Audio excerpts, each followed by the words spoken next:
नमस्कार, माझे नाव सिद्धी आहे. तुम्ही कसे आहात? तर चला मग आपण एका अनोळखी ठिकाणाला चाललो आहोत.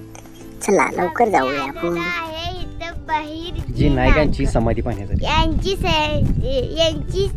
समाधी समाधी पाहण्यासाठी किल्ले बाणूरगडावर.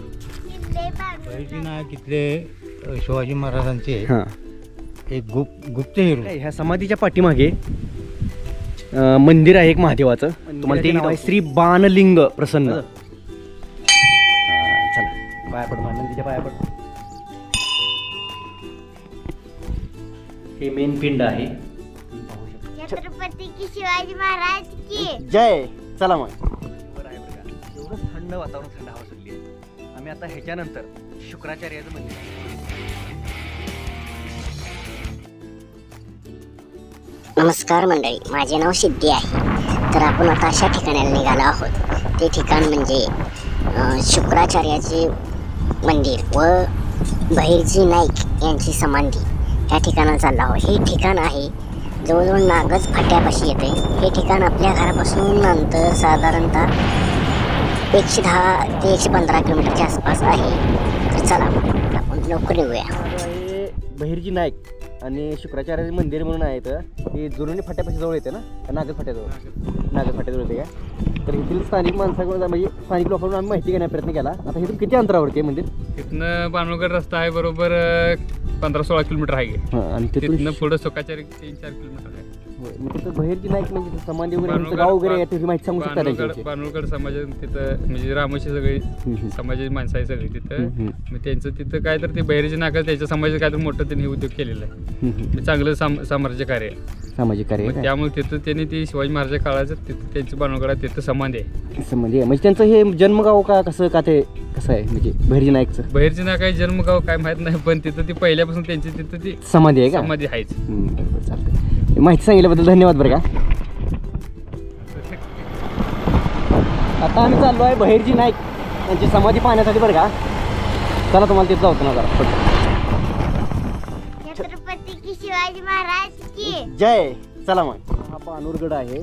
बाणूरगडाच्या पायथ्याशी बहिर्जी नाईक यांची समाधी आहे. तेव्हा ते तुम्ही झेंडा पाहू शकताय, बारीक दिसतोय असा. चला मग तुम्हाला अजून पुढचा नजर बघू. आम्ही आलेलो आहे इथं बहिर्जी नायकांची समाधी पाहण्यासाठी. यांची समाधी समाधी पाहण्यासाठी किल्ले बाणूरगडावर. किल्ले बांधून आम्ही आलो आहे बहिर्जी नाईक यांची समाधी पाहण्यासाठी किल्ले बाणूरगड. हा पाहू शकता तुम्ही किल्ले बाणूरगडाचा पूर्ण नकाशा. आणि ह्या बाणूरगडावरती आहे ना पूर्ण असं आम्ही ही मंदिर आहे.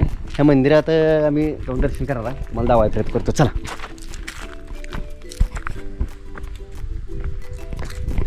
चल सिद्धी या. हे पाहू शकता तुम्ही बहिर्जी नाथाची समाधी. हे 2 झेंडे बघू शकताय.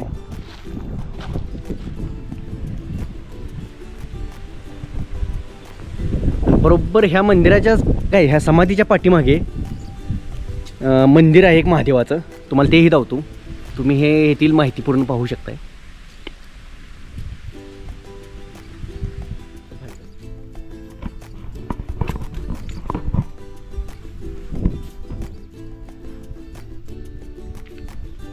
पिंड आहे इथं.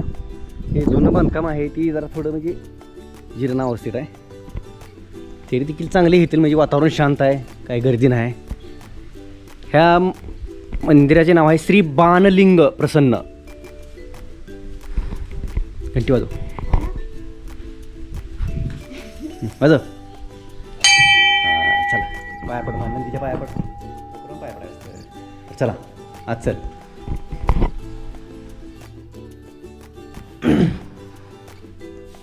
महादेव प्रसन्न. हे मेन पिंड आहे, तुम्ही पाहू शकता. आता सध्या सवय हे गणेशाचं मूर्ती आहे. इकडून खाली आलो आहे, इकडून असं वर आली तर इथं गाडी लावून सिद्धीला पाहू शकता तुम्ही. हे बहिर्जी नाईकचं म्हणजे समाधी पुढच्या साईडला राहते. हे मंदिर हे पुढून हो इकडच्या साईडला नागज फाटा वगैरे ह्या साईडला येतोय बरं का. पवनचक्क्या इथून पाहू शकताय, बारीक दिसतात. चालते. चला आता आम्ही शुक्राचार्याचं मंदिर बघायला चाललोय. पुढचं नाव काय? मुरलीधर कांबळे. जर थोडी म्हणजे कुठल्याकडे बारू बानूरगड. ह्या बानूरगडाविषयी थोडी माहिती सांगू शकता बरं? नाही बहिर्जी नायक तिथले शिवाजी महाराजांचे हां. एक गुप्तहेर होते. त्यांनी इथं बरंच कार्य केले आणि आमच्या मंदिराचं त्यांचं माहिती पण पुरी दिली आहे. तिथं वाचलं आम्ही ते पण. तरी देखील तुमच्या स्थानिक माणसाकडून आवाज जरा ऐकले जर थोडी माहिती नवीन काय तर असतं बरोबर ना. आहे. आणि आता इंग्रज राज्यात त्यांनी गुप्तहेर म्हणलो, त्यांनी पण काहीतरी माहिती घेऊन काय केलंच असेल. नाही बरोबर आहे. ते काय थोडी काय अजून थोडी माहिती काय सांगू शकता काय? एवढीच फक्त. दुसरं काय आपलं हे तलाव इथं पण आहे. हेतून तलाव आहे काय? हे काय इथं? हे तर अजून काय काय पाहण्यासाठी म्हणजे पर्यटकासाठी असं काय म्हणजे आता शुक्राचार्य मंदिर आहे ते कसं आहे मंदिर काय माहिती? मग गुहा आहे काय? गुहेत आहे का? गुहेत आहे. साधू लोक राहतात तिथे. चला मग आता शुक्राचार्य मंदिराकडे चालूया आम्ही. बरोबर चालतंय. एवढं थंड वातावरण, थंड हवा सुटली. आम्ही आता ह्याच्यानंतर शुक्राचार्याचं मंदिर आहे ते पूर्ण म्हणजे असं डोंगरात म्हणजे असं एकदम डोंगराचे असं म्हणजे असं बघा तुम्हाला तिथे गेल्यानंतरच नजारा जातो. एक नंबर ठिकाण आहे. चला आम्ही आता आलो हे बानूरगड ह्या साईडला येतोय. इथून 2 किलोमीटर अंतरावर आणि इकडून म्हणजे ह्या साईडला आहे ना शुक्राचार्य आहे. हो तुम्ही शुक्राचार्य 3 किलोमीटर अंतरावर होते. 4 ब्रह्म याच्यापैकी एक आहे शुक्राचार्य. होय 4 ब्रह्मापैकी. अखंड पाण्याचा झरावा अखंड काय आमचं काय. आता ती तुम्ही गेला तर खाली उतरताना त्या डाव्या साईडला गर्दी नसते काय? होय आता काय करायचं? अद्भुत नजारा आहे बरं का. डोंगरावर एकदम थंड हवा येते. भारी वाटलं. आम्ही आता पायऱ्या चालत खाली चाललोय. तिथं आता पाण्याचा आवाज येतोय. इथे एक असाच झरा आहे म्हण 12 महिने चालू. पर्यटकांसाठी अप्रतिम. खरंच एकदा इथं आवर्जून यावं बरं का. चला हे वडाचे पारंबे आहेत. असे एकदम जंगलात एकदम अप्रतिम वाटते बरं का. नाही माकडाची लाग भ्यायला गेली.